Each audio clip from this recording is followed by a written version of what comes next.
Bismillahirrahmanirrahim. Assalamualaikum kepada teman-teman yang menonton video ini. Tajuk video pada hari ini adalah gelas berisi santau akan pecah oleh amalan ini. Apakah sebenarnya amalan ini dan bagaimanakah ia dilakukan? Sila lihat video ini selanjutnya. Sila subscribe, like, dan komen di ruangan dan butang-butang yang terdapat di bawah video ini. Santau merupakan suatu perkara yang tidak asing lagi dalam masyarakat Melayu sejak dahulu kala.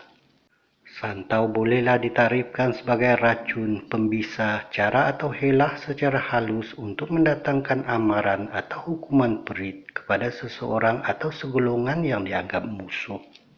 Ia selalu dikaitkan dengan ilmu hitam, yakni penglibatan makhluk halus, jin dan syaitan, terutamanya kepada jenis-jenis santau peringkat tinggi. Pada video kali ini, saya tidak akan menjelaskan secara agak mendalam tentang perkara santau itu sendiri. Saya akan menjelaskan sedikit sahaja tentangnya. Ini kerana apa yang bakal saya sampaikan hanyalah lebih menumpuk pada tajuk yang diberikan, yaitu tentang sesuatu amalan untuk menangani santau tadi. InsyaAllah mungkin pada masa-masa akan datang saya harus membuat sebuah video penjelasan yang agak mendalam tentang perkara-perkara berkaitan dengan santau tersebut. InsyaAllah. Santau terbahagi kepada 3 jenis yang besar, yaitu pertama, santau zahir, kedua, santau gaib, atau ketiga, gabungan mana-mana di atas. Pertama, santau zahir. Santau zahir adalah jenis santau yang jelas, nyata dan dapat dilihat. Seseorang tukang santau jenis ini bolehlah disamakan dengan pakar racun ya teman-teman.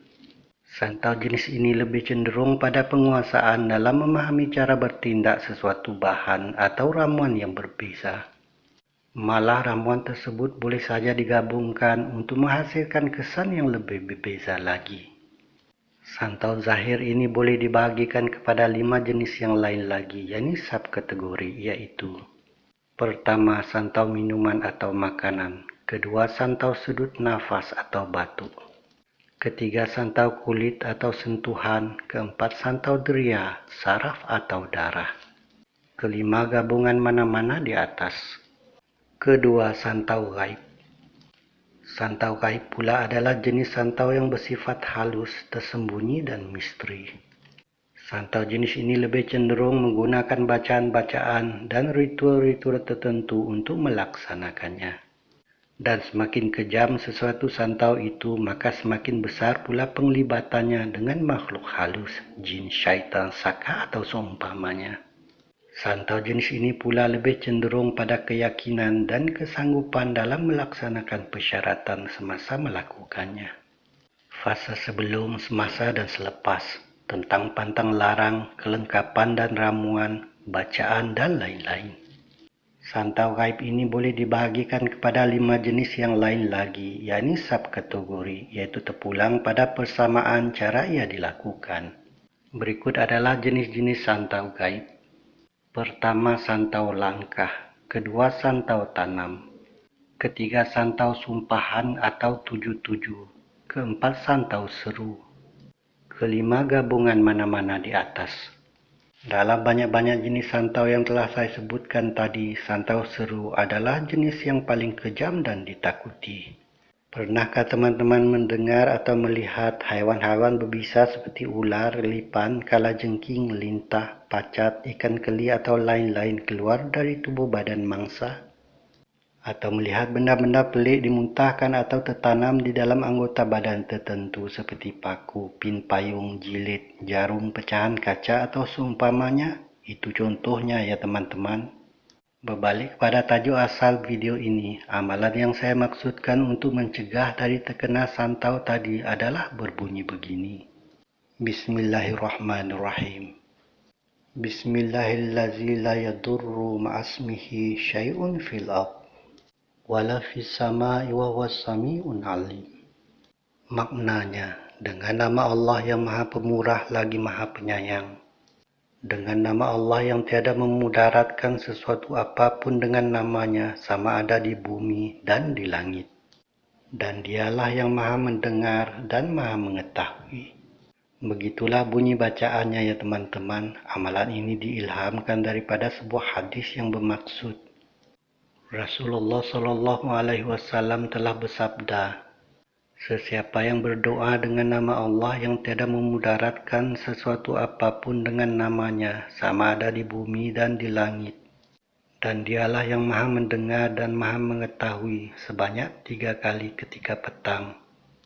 Maka dia tidak akan ditimpa kesusahan, bala dan musibah sehinggalah subuh esoknya. Dan barang siapa membaca ketika subuh 3 kali, dia tidak akan ditimpa kesusahan, bala dan musibah sehingga petangnya." Hadis riwayat Abu Daud, At-Tirmizi dan Ahmad. Melalui hadis tersebut diringkaskan bahwa cara mengamalkan doa tadi adalah dibacakan sebanyak 3 kali pada waktu subuh dan 3 kali pada waktu petang sahaja ya teman-teman. Itu asasnya, pokok pangkalnya adalah istiqamah mengamalkannya. Dan saya sarankan juga diamalkan pada waktu-waktu yang dirasakan perlu, seperti selepas setiap sembahyang fardu, sewaktu keluar rumah, sewaktu pergi ke hutan atau laut dan seumpamanya. Sebelum kita mula minum atau makan, biasakan diri membaca doa itu juga sebanyak 3 kali ya teman-teman. Boleh disesuaikan dengan keadaan seperti meniup ke dalam air minuman atau makanan itu dahulu, atau menyentuhnya menggunakan satu jari, atau menekan di bawah gelas atau pinggan yang berisi makanan itu. Pokok pangkalnya, bacaan tersebut haruslah sampai ke arah mana dan untuk tujuan apa ya dibacakan atau diamalkan ya teman-teman. Ringkasnya begitu. Insya Allah, ia adalah salah satu amalan yang boleh memecahkan gelas minuman atau pinggan kaca yang berisi santau tadi dengan izin Allah. Jika ia yakni gelas atau pinggan bukan dari jenis kaca, insya Allah akan ada sesuatu kejadian yang boleh menghalang kita dari meminum atau memakannya dengan izin Allah. Masya Allah.